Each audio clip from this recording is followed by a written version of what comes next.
Hello ছোট্ট বন্ধুরা, কেমন আছো সবাই? গল্প পাঠশালাতে আমার সব ছোট বন্ধুদের স্বাগত জানাই। আশা করি তোমরা সবাই খুব ভালো আছো। আমিও ভালো আছি। চলে এসেছি তোমাদের সাথে গল্প করতে। আজকে তোমাদের আমি একটু অন্যরকম গল্প শোনাবো। কোনো পশু পাখির গল্প নয়। আজ তোমাদের আমি সূর্য আর বাতাসের গল্প শোনাবো।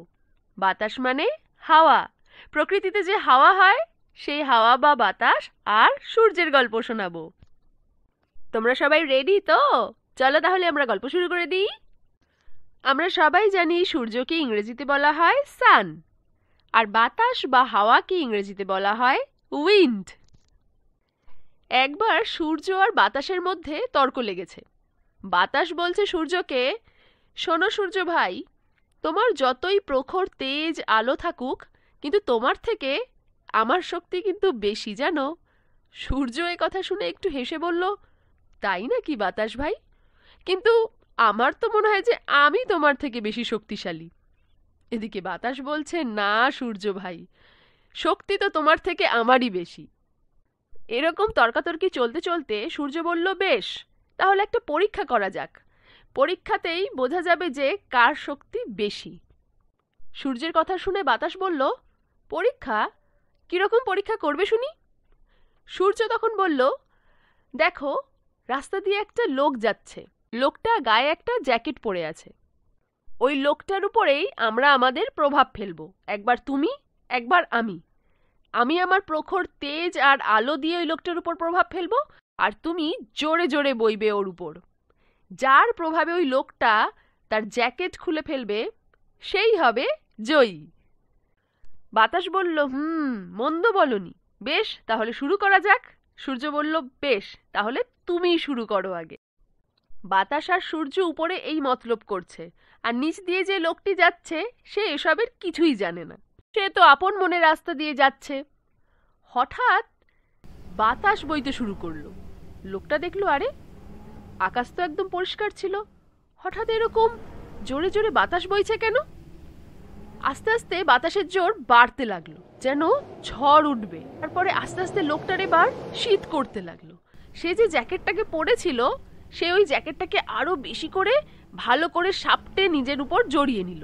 যত বাতাসের জোর বাড়তে লাগলো ততই লোকটার আরো ঠান্ডা লাগতে লাগলো, আর ততই লোকটা জ্যাকেটটা খোলার বদলে আরো বেশি করে জ্যাকেটটাকে জড়িয়ে নিল।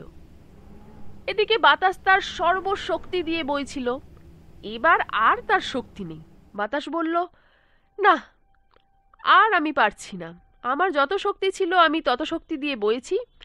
এবার তুমিই দেখো সূর্য ভাই। সূর্য বলল, বেশ, তোমার প্রভাবে তো লোকটি জ্যাকেট খুলল না, দেখি এবার আমার প্রভাবে লোকটি জ্যাকেট খোলে কিনা।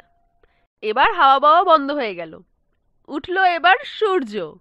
লোকটা অবাক হয়ে তাকিয়ে দেখে, আরে, হাওয়া তো বন্ধ হয়ে গেল, কিন্তু হঠাৎ আবার এরকম রোদ উঠে গেল। হচ্ছেটা কি? সূর্যের তেজ ধীরে ধীরে বাড়তে লাগলো। লোকটার কাছে তো ছাতাও নেই। সূর্যের প্রখর তেজে লোকটা অস্থির হয়ে গেল। তার মাথা যেন জ্বলে যাচ্ছে। সে আর থাকতে না পেরে তার জ্যাকেটটাকে খুলে মাথার উপর ঢাকা দিল। ব্যাস, জিতে গেল সূর্য। সূর্য বাতাসকে বলল, দেখলে ভায়া, আমার তেজ এতই প্রখর যে লোকটি কিন্তু জ্যাকেট খুলতে বাধ্য হলো। তাহলে কে জয়ী হলো? আমি। তাহলে প্রমাণিত হলো যে তোমার থেকে আমি বেশি শক্তিশালী। বাতাস হার মানতে বাধ্য হলো। আসলে সূর্য খুব চালাক ছিল। সে জানতো যে যত জোরে হাওয়া বইবে লোকটার ততই ঠান্ডা লাগবে, সে কখনোই জ্যাকেট খুলবে না। কিন্তু সে যখনই নিজের তেজ বাড়াবে তখন লোকটার খুব গরম লাগবে, আর তখন সে জ্যাকেটটা খুলতে বাধ্য হবে। আর তাই সে এরকমই প্রস্তাব রেখেছিল। তাহলে বন্ধুরা, কেমন লাগলো তোমাদের এই গল্পটা? যদি ভালো লেগে থাকে তাহলে একটা লাইক করে দিও, আর তোমাদের বন্ধুদের সাথেও শেয়ার করো। আর যারা যারা আমার চ্যানেলকে সাবস্ক্রাইব করেছো তাদের সবাইকে অনেক থ্যাংক ইউ। আজকের গল্প এখানেই শেষ করছি। আবার একটা নতুন গল্প নিয়ে খুব তাড়াতাড়ি চলে আসবো তোমাদের সাথে গল্প করতে। ততক্ষণ তোমরা খুব ভালো থেকো, সুস্থ থেকো, আনন্দে থেকো। আজ তাহলে আসি। Love you. টাটা।